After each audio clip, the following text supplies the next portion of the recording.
अस्सलाम वालेकुम। Horror stories के एक न्यू एपिसोड के साथ मैं हूं Mazhar Malik. Thank you so much and love you so much आप सबके प्यार भरे फीडबैक का। आज की कहानी जो मैं आपको सुनाने जा रहा हूं ये मुझे भेजी है मोहम्मद बशीर ने। मोहम्मद बशीर का कहना है कि सर, मैं फ़ौज में मुलाजमत करता था और जब मेरी मुलाजमत मुकम्मल हो गई और मैं वहां से रिटायर हुआ तो अपने एक छोटे से गांव के अंदर मैंने एक करियाने की दुकान डाल दी। एक ऐसी छोटी सी दुकान जहां पे घर का सामान, घी, आटा, तेल, इस तरह की जो ज़रूरियात ज़िंदगी की चीज़ें होती हैं वो थी। बच्चों के लिए टॉफ़ियाँ, अब मुझ बूढ़े के लिए वक्त गुजारने के लिए यही एक करियाने की दुकान थी। और वहीं पे फरागत में मैंने आपकी स्टोरीज़ को सुनना शुरू किया। मुझे कुछ ख़ास ज़्यादा अरसा नहीं हुआ आपकी कहानियों को सुनते हुए, लेकिन जब से कहानी सुननी शुरू की है तो एक ऐसी लत सी पड़ गई है कि जब तक आपकी कहानी ना सुनूं बेचैन रहता हूं। मैं शायद अपनी कहानी कभी भी किसी को ना भेजता, लेकिन आपका अंदाज़े गुफ्तगू, अंदाज़े बयां इस अंदाज़ का है कि मुझे इतना अच्छा लगता है कि मैंने कहा यह कहानी मैं आपके साथ शेयर करने जा रहा हूं। इसलिए सिर्फ मेरा नाम ही असली बताइएगा, मोहम्मद बशीर। बाकी तमाम जिस जगह की कहानी है वो राज रखिएगा। मोहम्मद बशीर कहते हैं कि मैं बिल्कुल जवान था और सेहतमंद था और ख्वाहिश रखता था कि मैं फौज के अंदर मुलाजमत करूं। यूं जब भर्ती का टाइम आया और मैं भर्ती होने के लिए पहुंचा तो मेरी खुशकिस्मती कि मेरी दरीना ख्वाहिश पूरी हो गई और यूं मैं फौज के अंदर भर्ती हो गया। मेरा ताल्लुक एक छोटे से गांव के साथ था। गांव के लिए भी एक इंतहाई फख्र की बात थी कि उनका बेटा, उनका भाई, उनका दोस्त उनके गांव का एक रिहायशी फौज में भर्ती हो गया है। उन दिनों में ये बहुत फख्र की बात समझी जाती थी। यूं फौज के अंदर मेरी ट्रेनिंग शुरू हुई।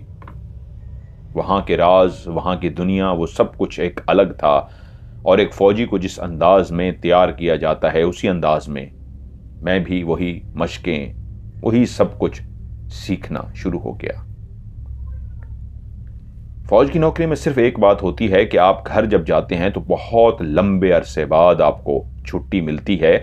आप घर जाते हैं, कुछ वक्त अपनी फैमिली के साथ गुजारते हैं और फिर से वापस आ जाते हैं।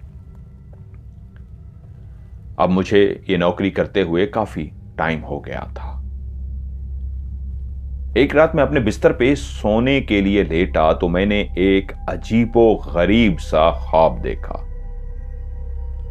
मैंने ख्वाब देखा कि मैं एक जंगल में खड़ा हूं, चारों तरफ अंधेरा ही अंधेरा है, लेकिन एक जगह ऐसी है जहां से रोशनी निकल रही है और वो रोशनी एक बिल्कुल इस अंदाज की है कि वो जैसे जैसे मेरे करीब आ रही है बढ़ती जा रही है, करीब आ रही है बढ़ती जा रही है। और जैसे ही वो रोशनी मेरे बिल्कुल सामने आके खड़ी होती है तो वो एक रोशनी का बना हुआ इंसान होता है। उसका चेहरा, उसके बाजू, उसकी टांगें, उसका पूरा वजूद एक इंसान की तरह था। मैं उसको देख के हैरान होता हूं। वो इंसान मुझे देख के मुस्कुराता है।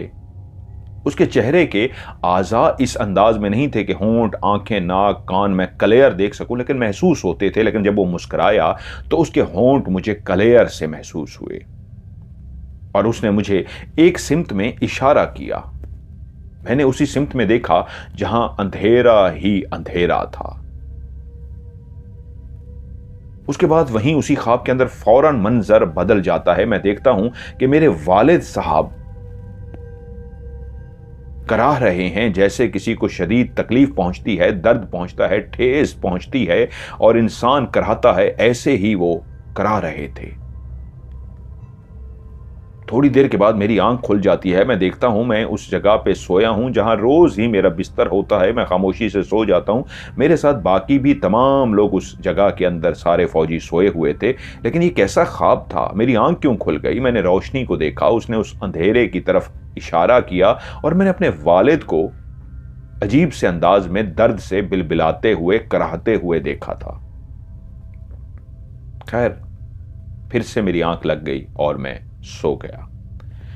2-3 دن بالکل اسی طرح ٹھیک گزرے، لیکن تقریباً 4 یا 5 دن کے بعد پھر سے میں نے وہی سیم خواب دیکھا کہ وہی جگہ ہے، اسی جنگل میں میں کھڑا ہوں، ایک روشنی آتی ہے اور آ کے ایک انسان کا روپ دھار لیتی ہے۔ مسکرانے کے بعد وہ ایک ایسی طرف اشارہ کرتا ہے جہاں اندھیرا ہی اندھیرا ہے، اور اس کے بعد منظر بدلتا ہے، والد کی درد بھری آوازیں آتی ہیں۔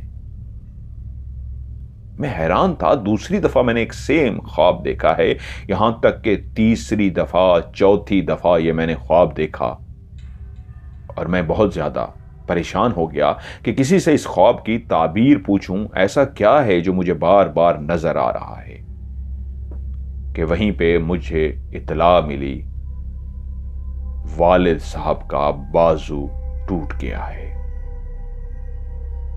اور میں شدید پریشان ہو گیا۔ ان دنوں میں اطلاع دینے کا طریقہ بھی بڑا مشکل ہوتا تھا، چھوٹے چھوٹے گاؤں ہوتے تھے، ٹیلی فون تو ہوتے نہیں تھے، بڑے مشکلوں سے اطلاعیں پہنچتی تھیں، اور جب تک مجھے اطلاع ملی تو میں سمجھ گیا تھا والد صاحب کو جو تکلیف پہنچی ہے وہ اتنی جلدی مجھ تک خبر نہیں پہنچی، ایک سسٹم اس طرح کا تھا، بہت دیر پہنچی ہے۔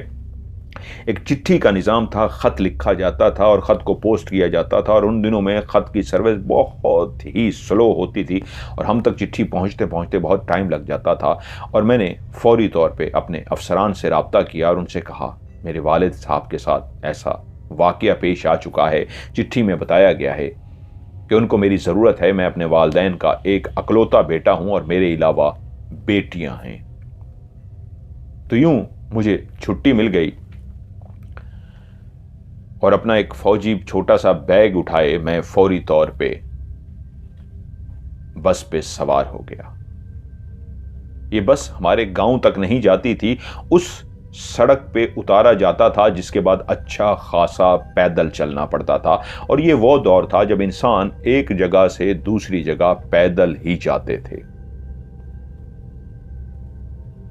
اور میں بھی شام کے ٹائم جب وہاں پہ پہنچا تو میں اپنا بیگ اٹھائے اپنے گاؤں کی طرف جا رہا تھا کہ جب اس جگہ پہ پہنچا جہاں پہ گاؤں کا ایک چھوٹا سا پرانا سا قبرستان آتا تھا، ہمارے گاؤں کے 2 قبرستان تھے، ایک یہ کب کا بنا ہوا چھوٹا سا قبرستان تھا اور ایک نیا آباد کیا گیا گاؤں کے بالکل ساتھ ہی قبرستان تھا، لیکن یہ جو قبرستان تھا یہ بہت ہی پرانی قبروں سے بنا ہوا تھا، اس کے اندر درخت بہت زیادہ تھے، اور آپ اگر اس کے اندر داخل ہو جاتے تو شروع میں جو چھوٹا محسوس ہوتا تھا آگے جا کے بہت بڑا قبرستان ہو جاتا تھا۔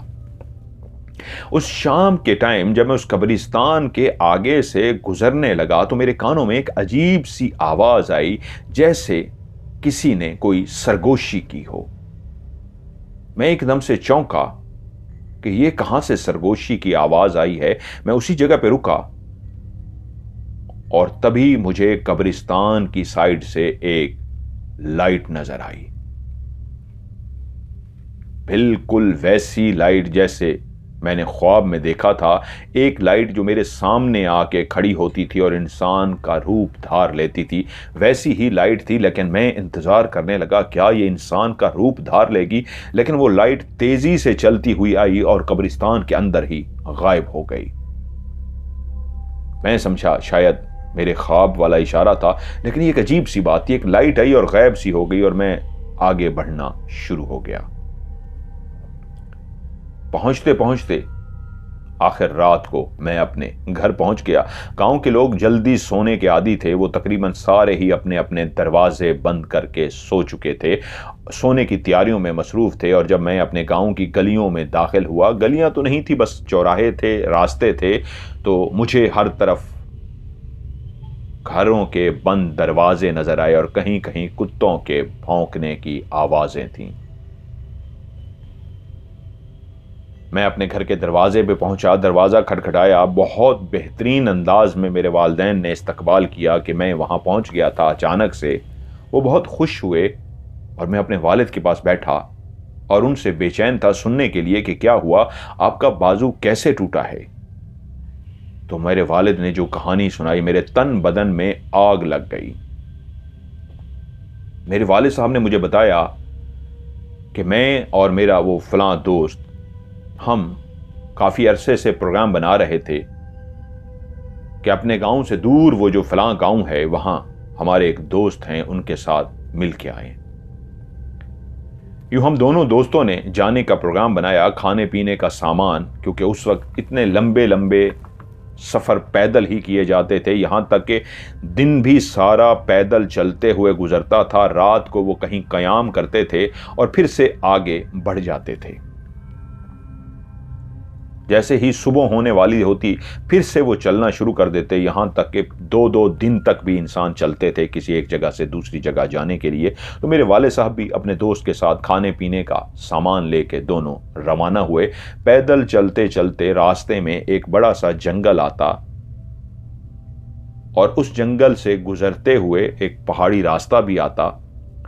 اس پہاڑی راستے کو عبور کرتے ہوئے وہ آگے پہنچتے۔ تو والد صاحب کا کہنا یہ تھا کہ ہم چلتے چلتے جب اس جنگل کے کنارے پہنچے تو ایک رات سی ہو رہی تھی۔ ہم سوچ رہے تھے کہیں پہ کوئی قبرستان مل جائے تو ہم وہاں پہ رات بسر کر سکیں، لیکن جنگل تھا، ختم ہونے کا نام ہی نہیں لے رہا تھا۔ تو ہم نے جنگل میں ایک ایسی جگہ پہ پڑاؤ ڈالا جہاں پہ گہرے درختوں کی ایسی چھت سی بنی ہوئی تھی کہ ہم پریشان تھے، جنگلی جانور بھی ہو سکتے ہیں، لیکن ان درختوں پہ ہم دونوں کے لیے چڑھنا کچھ آسان تھا۔ یوں ہم دونوں ایک درخت پہ چڑھ گئے لیکن سو نہیں سکتے تھے۔ اب اسی طرح درخت پہ بیٹھے رہنا بہت مشکل تھا، انسان گر بھی سکتا ہے، لیکن ہم دونوں بیٹھے رہے کیونکہ ہم جس ٹائم گھر سے روانہ ہوئے تھے شاید ہمیں اس سے پہلے ہی جنگل میں داخل ہونے سے پہلے ہی قیام کر لینا چاہیے تھا، لیکن ہم سے غلطی ہو گئی۔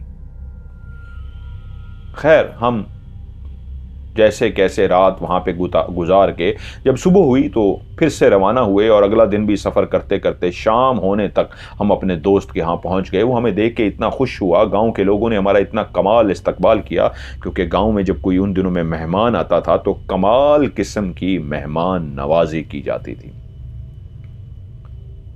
ہماری بھی ایک بہترین مہمان نوازی کی گئی۔ ہم 2-3 دن وہاں پہ رہے اور اس کے بعد پھر واپسی کا جب ہمارا ارادہ بنا تو انہوں نے ڈھیر سارا کھانے پینے کا سامان ہمارے حوالے کیا تاکہ ہم روانہ ہو جائیں۔ اب جو اگلا سفر تھا اسی طرح ہی تھا، 2 دنوں کا تقریباً پیدل یہ سفر تھا، رات ہمیں کہیں پہ قیام کرنی تھی۔ اور جب ہم اپنے اس گاؤں سے، اس دوست کے گاؤں سے نکلے، اپنے گاؤں کی طرف روانہ ہونے لگے تو پچھلے 2 دن سے ہی آسمان بادلوں سے ڈھکا ہوا تھا، لیکن ایک اندازہ تھا گاؤں والوں کا کہ یہ پچھلے 2 دنوں سے بارش کے امکان نہیں ہے، صرف یہ بادل ہے، یہ وہ والا بادل ہے جو برستا نہیں ہے، گزر ہی جائے گا۔ کیونکہ جب سفر کے لیے کوئی نکلتا تھا تو بادل، موسم، ہوائیں، ان چیزوں کا ایک اندازہ پہلے سے لگایا جاتا تھا، تو سب کا اندازہ یہ تھا کہ شاید بارش نہیں ہوگی۔ وہ تو بہت زیادہ روک رہے تھے، لیکن ہم پھر بھی وہاں سے روانہ ہو گئے۔ جب ہم دونوں وہاں سے نکلے اور آدھا اپنا سفر طے کر چکے، یعنی 1 دن کا پہلے سفر تھا، پھر اگلے دن کا سفر تھا، اور جیسے ہی شام ہونے لگی تو بہت تیز بارش شروع ہو گئی۔ اب ہم تیز تیز چلتے ہوئے، بارش سے بچتے ہوئے، لیکن پانی جمع ہونا شروع ہو گیا تھا۔ وہ اندازہ غلط نکلا تھا، بارش اتنی تیز تھی کہ ہم کافی پریشان ہوئے، لیکن پھر بھی ہم نے چلنا جاری رکھا۔ ہم چاہتے تھے کسی محفوظ مقام تک پہنچ جائیں۔ ہم جنگل کے اندر ابھی داخل ہی ہوئے تھے کہ ہمیں جنگل کے ایک کونے پہ راستہ ہم بھٹک چکے تھے، کیونکہ بارش، آندھی، طوفان، جب بھی اس طرح کا خوفناک منظر بنتا ہے تو انسان اپنی سمت کا تعین کرتے ہوئے غلطی کر جاتا ہے، کیونکہ اتنا گھپ اندھیرا چھا جاتا ہے۔ اس وقت بھی اتنے تیز بادل برس رہے تھے کہ اتنا گھپ اندھیرا ہو گیا تھا، ملتا جلتا ہی راستہ تھا، تو جس راستے سے ہمیں گزرنا تھا اس کے ساتھ والا راستہ بھی ہم جانتے تو تھے، لیکن ہم اسی راستے پہ ہو لیے گھپ اندھیرے کی وجہ سے کہ ہمیں ایک پہاڑ کی چوٹی پہ जो पहाड़ तो नहीं था, एक पहाड़ की तरह था, पहाड़ बहुत आगे थे, ये दरख्त ही दरख्त लगे हुए थे, लेकिन हमारी राइट साइड के ऊपर ही एक छोटी सी पहाड़ी सी बनी हुई थी, असल पहाड़ आगे थे। वहां पे हमें ऐसा लगा कि कोई रोशनी सी है। हम दोनों ने इसको एक अपने लिए बेहतरीन पनाहगाह समझा, जो रात गुजारने के लिए, इस बारिश से बचने के लिए एक अच्छी जगह थी। वैसे भी अभी हमारे क़याम का टाइम हुआ जाता था, हम बहुत वॉक कर चुके थे। चलते चलते हम उस घर तक पहुंचे तो ये एक लकड़ी का बना हुआ बहुत बड़ा घर था। हम जल्दी से भागते हुए उसी का एक लकड़ी का जो दरवाज़ा था, हमने उसको खोला। ये किसी का अगर घर भी था तो ये गैर इखलाकी हरकत थी, आप किसी के घर में दाखिल नहीं हो सकते, लेकिन मजबूरी की सूरत में आप ऐसा कर सकते हैं। और एक मजबूरी थी, तूफ़ान था, बहुत तेज़ बारिश थी। हम उनके लकड़ी का उस गेट को खोल के भागते हुए, सामने एक बड़ा सा सहन था, इर्द गिर्द लकड़ी के काफ़ी कमरे बने हुए थे और एक कमरे का दरवाज़ा खुला हुआ था। हम उस कमरे के अंदर दाखिल हो गए। जब हम दोनों उस कमरे के अंदर दाखिल हुए, हमारे कपड़े, जूते, सब कुछ भीग चुका था, खाने पीने का सामान भी, लेकिन अब सर छुपाने को एक ठिकाना मिल गया था। ठंड सी जो महसूस हो रही थी, अब इस कमरे के अंदर हम बिल्कुल महफूज थे।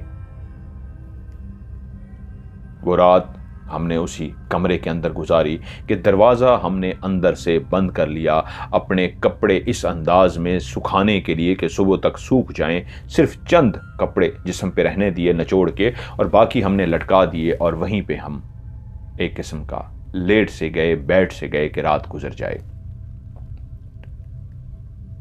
जब हम वहीं पे लेटने के लिए दोनों पहले बैठे और लेटने के लिए जैसे ही सीधे हुए, कमर को सीधा किया, तो हमारे कानों ने, जहां तेज बारिश की आवाज थी, गिरती हुई बारिश की बूंदें शोर पैदा कर रही थीं, दरख्तों पे गिरने का शोर, उन लकड़ी के कमरों पे गिरने का शोर, उस जमीन पे गिरने का शोर, वहीं पे एक अजीब सा शोर भी था, जैसे कुछ मुख्तलिफ किस्म के लोग मिल के कोई शोर मचा रहे हों, और कभी कोई बड़ी सी बात हो जाए तो उनके बीच में अजीब सी आवाज़ें निकालते हों और फिर खामोशी छा जाती। लेकिन ये आवाज़ ऐसे महसूस होती थी जैसे काफ़ी दूर से आ रही हो, या शायद बारिश की वजह से हमें ऐसा महसूस हो रहा था, लेकिन हम महफूज थे। कमरा हमने अंदर से बंद किया हुआ था। हम दोनों ने उसी वक्त एक दूसरे से कहा, कमरे में घुप अंधेरा था, कि चाहे कुछ भी हो जाए, रात तो गुजारनी है।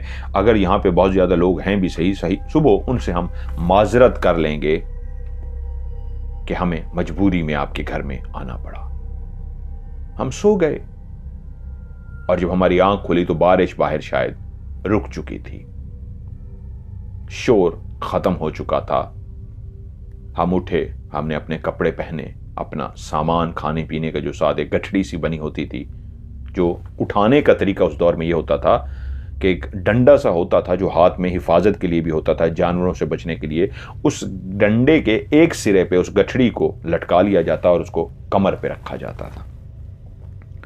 हम दोनों में से कभी मैं उठाता और कभी मेरा दोस्त उठाता, ये आपको बताने के लिए भी है। जब हम सुबह उठे तो हमने कहा, हम जो खाना पीना है बाहर करेंगे, किसी के घर में नहीं, अब यहां से चलते हैं। अगर वो अच्छे मेहमान नवाज हुए तो ज़रूर उनसे दुआ सलाम हो जाएगी। यूं हम कमरे से बाहर निकले तो तब हमें अंदाज़ा हुआ, रात के उस अंधेरे में इस लकड़ी के बने हुए घर को हम अच्छी तरह नहीं देख सके थे। अब हम देख रहे थे इस घर की दीवारें बहुत छोटी सी थीं, लेकिन काफ़ी दूर दूर तक इस घर की दीवारें थीं, और काफ़ी ज़्यादा कमरे बने हुए थे। बीच में एक काफ़ी बड़ा सहन था, और इर्द गिर्द सहन के लकड़ी के कमरे ही कमरे थे। हम खड़े होकर उन कमरों को देख रहे थे। वो तो ऐसा लगता था जैसे यहां पे कोई भी नहीं रहता, कोई आसार ही नहीं थे किसी इंसान के कि कोई सामान पड़ा हुआ हो। जब इंसान कहीं रहता है तो उसकी बहुत सारी चीजें बाहर इस तरह बिखरी पड़ी होती हैं, रखी होती हैं, जिससे इंसान के रहने का अंदाजा होता है। ये तो वीराना ही वीराना नजर आ रहा था। हमने खड़े होकर पूरे मंजर को देखा और कहा, जो भी है हमें यहां से चलना चाहिए।